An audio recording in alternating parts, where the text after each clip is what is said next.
حضرت لوط علیہ السلام دن رات پکار پکار کر تھک گئے، لیکن ان کے کان تو بہرے ہو چکے ہیں۔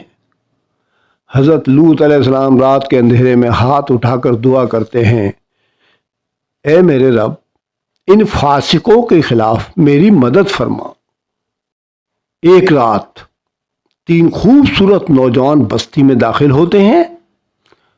کون ہے یہ نوجوان؟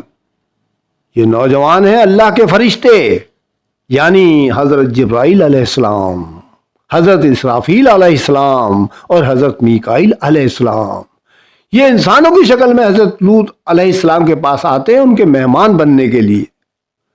حضرت لوط علیہ السلام انہیں دیکھ کر پریشان ہو جاتے ہیں اور پریشانی کے عالم میں ان سے مخاطب ہوتے ہیں کہ اے مہمانوں، کیا تم نہیں جانتے یہ قوم کیسی بدکار ہے، بدفعلی میں ملوث؟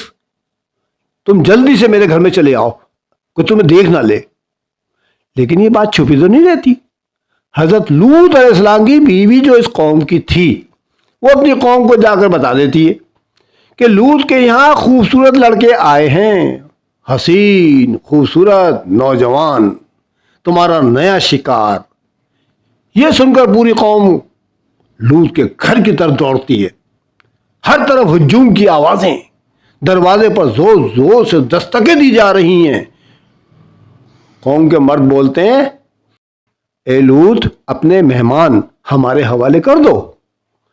دروازہ لرزنے لگتا ہے، طوفان کی آہٹ سنائی دینے لگتی ہے۔ حضرت لوط علیہ السلام خوفزدہ ہیں۔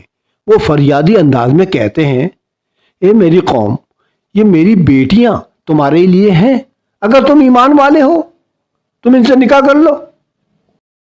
قوم قہے قہے لگاتے ہوئے کہتی ہے، ہمیں تمہاری بیٹیوں سے کوئی غرض نہیں، تم تو جانتے ہو کہ ہمیں لڑکیوں سے کوئی غرض نہیں ہوتی، اور یہ بھی جانتے ہو کہ ہم تو صرف مردوں کو چاہتے ہیں، نوجوان اور خوبصورت نوجوانوں کو۔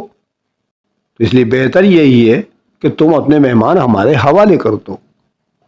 حضرت جبرائیل علیہ السلام فرماتے ہیں، اے لوط، ہم اللہ کے بھیجے ہوئے فرشتے ہیں، یہ تم تک ہرگز نہیں پہنچ سکیں گے، تم دروازہ کھول دو، یہ ہمارا کچھ نہیں بگاڑ سکتے۔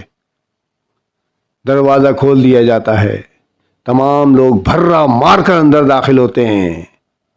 حضرت جبرائیل علیہ السلام اپنا ہاتھ گھماتے ہیں، وہ سب کے سب اندھے ہو جاتے ہیں، پھر پلٹ کر بھاگتے ہیں اور کہتے جاتے ہیں کہ لوط کے مہمانوں نے ہمیں اندھا کر دیا، ان کی آنکھوں کی جگہ گڑھے پڑ چکے ہیں اور ان کو کچھ دکھائی نہیں دے رہا۔ حضرت جبرائیل علیہ السلام فرماتے ہیں، اے لوط، تم اپنے اہل و عیال کے ساتھ رات کے آخری حصے میں نکل جاؤ، اور دیکھو پیچھے مڑ کر مت دیکھنا، جو پیچھے مڑ کر دیکھے گا وہ عذاب کا شکار ہو جائے گا۔ تمہاری بیوی پیچھے رہ جانے والوں میں ہے، صبح ہوتے ہی عذاب اترنے والا ہے، کیا صبح قریب نہیں ہے؟ پھر صبح کا وہ لمحہ آیا، آسمان نے چیخ ماری، زمین نے دل پھاڑ دیا۔ حضرت جبرائیل علیہ السلام نے زمین میں اپنا ہاتھ ڈال دیا، سدوم اور آمورہ کی بستیوں کی زمین کٹتی چلی گئی۔ حضرت جبرائیل علیہ السلام اس ٹکڑے کو اوپر اٹھاتے چلے گئے، بلند اور بلند، یہاں تک کہ پہلے آسمان کے فرشتوں نے اس پر موجود جانوروں کی آوازیں سن لی۔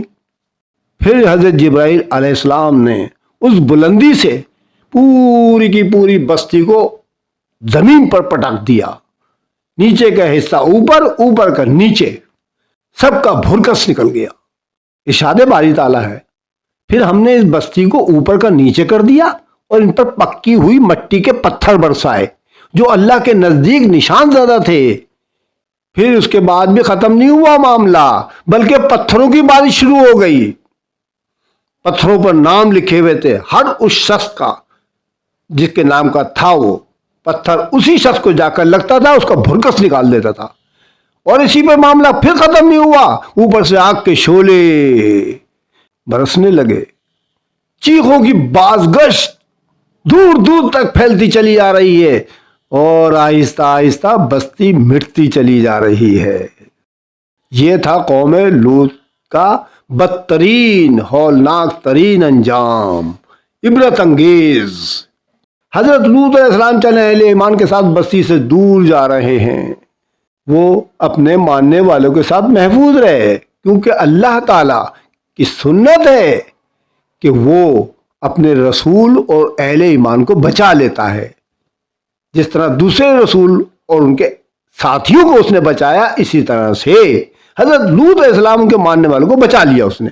باقی سب کے سب عذاب کا شکار ہو گئے، لیکن ان کی بیوی جو دل سے ایمان نہیں لائی تھی، پیچھے مڑ کر دیکھ بیٹھی اور وہ بھی عذاب میں شامل ہو گئی۔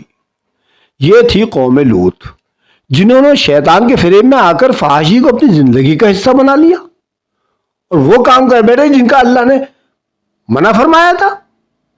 تو پھر اللہ تعالیٰ نے انہیں نشان عبرت بنا دیا، ایسا نشان جسے آج بھی بحر مردار کے کناروں پر دیکھا جا سکتا ہے۔ جب انسان گناہ کو فخر سمجھنے لگتا ہے نا، تو عذاب اس پر چھپ کر نہیں آتا بلکہ چیخ کر آتا ہے، تاکہ آنے والے زمانے کے لوگ عبرت حاصل کریں۔ تو اے سننے والوں، یہ کہانی قصہ نہیں ہے، یہ تو حقیقت ہے جو اللہ تعالیٰ نے قرآن میں ریکارڈ کر دیا ہے، تاکہ ہم درس عبرت حاصل کریں۔ اس قوم کے ساتھ ساتھ دیگر قوموں کے اوپر جو عذابات آئے وہ کوئی کہانی قصہ نہیں تھے۔ قرآن پاک جو ہے کہانی قصوں کی کتاب نہیں ہے، بلکہ اس میں ان واقعات کو درس عبرت کے لیے بیان کیا گیا ہے، تاکہ ہم مسلمان اس سے عبرت حاصل کریں۔ قرآن تو ایک درس عبرت ہے، کہانی قصہ نہیں ہے۔ ہمیں ہر واقعے سے عبرت حاصل کرنی چاہیے، اپنے اعمال کو درست کرنا چاہیے، عبرت حاصل کریں ہم، اس سے پہلے کہ ہماری بستی بھی مٹا دی جائے۔ اے اللہ تعالیٰ، تو ہمیں ان تمام قبیح افعال سے محفوظ رکھیو اور ہمیں ایمان کے ساتھ موت عطا فرمائیو۔ آمین ثم آمین۔ والسلام، رفعت سمیع خان۔